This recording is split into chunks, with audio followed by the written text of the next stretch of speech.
Neste vídeo, vamos aprender a quantificar o teor de umidade em uma amostra de alimento.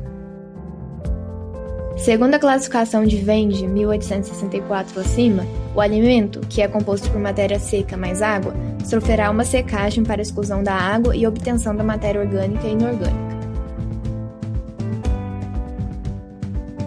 Professora, qual a importância em se determinar a umidade nos alimentos?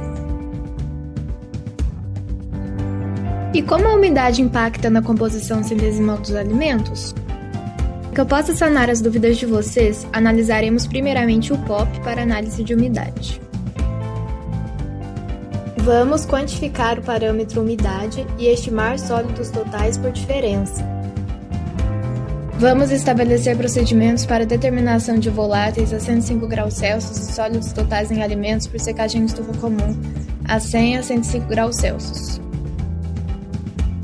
A secagem em estufa é o método gravimétrico para quantificar, principalmente, o teor de água em alimentos, logo requer o uso de balança e dessecador. Lembrem-se que o alimento possui água livre e água combinada. A água livre não se encontra ligada a nenhuma outra molécula do alimento e está disponível para as reações químicas e enzimáticas. Já a água combinada constitui uma ínfima porcentagem da água total contida no alimento e é mais difícil de ser retirada. Assim, a umidade representa a água contida no alimento e corresponde à perda em massa do produto, quando aquecida em condições em que a água e outras substâncias que se volatilizam são removidas. O fundamento consiste na remoção de água por aquecimento da amostra a 100 a 105 graus Celsius em estufa comum. Os equipamentos são balança analítica e estufa comum com temperatura monitorada por termômetro externo. Antes de decidir os materiais indispensáveis para a análise, é necessário saber a natureza da amostra.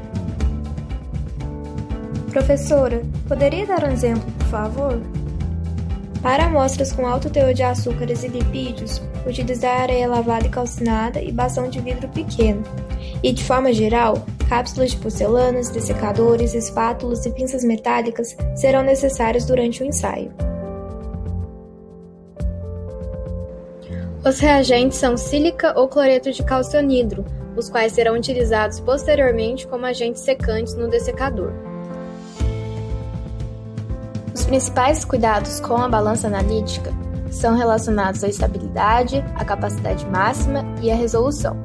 Com relação à estufa comum, os cuidados principais se referem à sua capacidade, à sua não obstrução das prateleiras e à calibração. E, por fim, cuidado com a vedação dos dessecadores, evite sua abertura e certifique-se de que a substância dessecante esteja devidamente seca, com coloração azul, para absorção de umidade. Preste muita atenção para a secagem da cápsula. O cumprimento correto dessa etapa previne eventuais erros que possam comprometer os resultados da análise final, pois a cápsula deve estar impreterivelmente seca para a pesagem da amostra de interesse. Portanto, a não realização dessa etapa implica em erros de medições finais. Tare a balança e pese a amostra previamente preparada. Anote a massa da amostra. Seque o cadinho contendo a amostra em estufa ou até a massa ficar constante. A expressão até peso constante significa que os valores obtidos em duas pesagens sucessivas diferem, no máximo, em 0,0005 gramas por grama do alimento pesado. Até se obter a massa constante, deve-se repetir as operações de aquecimento e resfriamento. Retire o cadinho da estufa e coloque-o no dessecador. Finalmente, anote a massa final do conjunto e prossiga com os cálculos. O percentual de umidade se dá pela massa da água dividido pela massa da amostra vezes 100. Já o percentual de sólidos totais é igual a 100 menos o percentual de umidade. Professora, poderia diferenciar os termos base seca e base úmida, por favor? O peso da água normalmente é expresso em porcentagem, podendo ser expresso na base seca e úmida. A base úmida é igual ao peso da água dividido pelo peso total vezes 100. Já a base seca é igual ao peso da água dividido pelo peso da matéria seca vezes 100.